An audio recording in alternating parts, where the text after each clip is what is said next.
Olá galera, vamos agora a mais um vídeo. Vamos falar sobre solicitações mecânicas. Então, o que é que a gente vai ver hoje, na aula de hoje? Os esforços mecânicos, que podem ser de tração, compressão, flexão, torção, flambagem e cisalhamento. Então, os esforços mecânicos, todas as estruturas, todas as peças, elas estão sujeitas a deformar quando submetida a alguma solicitação mecânica. No caso dessa imagem, temos aí uma viga que ela está sujeita a um carregamento, né, uma carga concentrada, um peso aí, e ela está sendo deformada, né, por conta desse carregamento. Então a gente sabe que os materiais eles passam por a fase elástica e a fase plástica, então chega um momento que podem até romper, né? Então vamos aí estudar hoje esses esforços mecânicos. Nesse caso da imagem, como vamos ver adiante, temos um esforço de flexão, né? Tração. O que é a tração? Ela é a tendência do material, do elemento, se alongar conforme for aplicada aquela força de tração, é isso? Na direção da força. Então, como mostra aí a imagem, temos a força.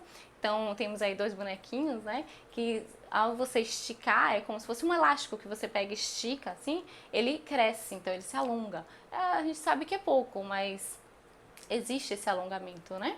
Nos esforços de tração. Então, temos aí um exemplo de um cabo sendo alongado aí. E os esforços de compressão?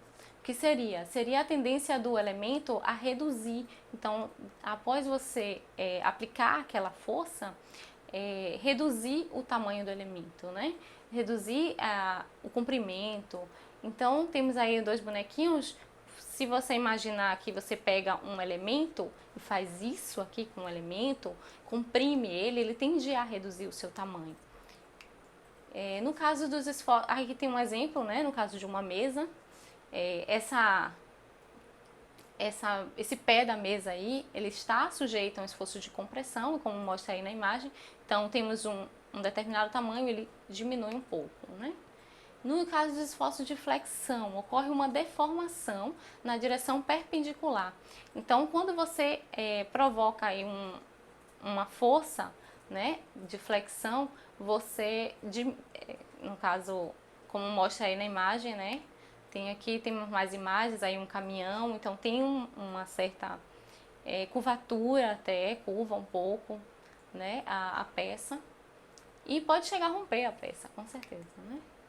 E no caso dos esforços de tração, temos as forças em um plano ao eixo e cada seção ela tende a girar em relação às outras. Então, temos aí um exemplo de um rapaz girando aí essa manivela, né? No caso dos esforços de cisalhamento, a força ela tende a produzir um deslocamento linear. Então, é um efeito de corte. É como se uma parte fosse para um lado e a outra fosse para o outro. Então, existe um deslocamento linear entre as seções transversais da peça, né? E no caso da flambagem, um esforço de compressão, onde a barra ela tem uma seção pequena, né? Em relação ao seu comprimento, como mostra aí na imagem, e ela tende a flambar.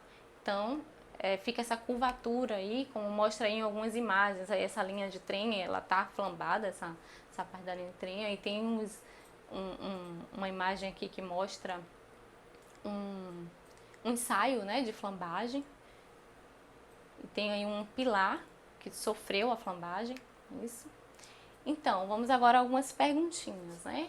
Os esforços de compressão provocam um alongamento ou um encurtamento do elemento? Então, como a gente já viu, o esforço de compressão ele provoca um encurtamento, né? Existe um encurtamento do elemento. Quem provoca o alongamento é o esforço de tração, né? Quando você tem uma força atrativa e que provoca um alongamento. Como podemos calcular os esforços atuantes do elemento? Muito simples essa questão, né? Então, através das forças das equações de equilíbrio. Com as equações de equilíbrio, a gente consegue calcular boa parte aí dos nossos esforços, né? Então, é isso, gente. Muito obrigada e até o próximo vídeo.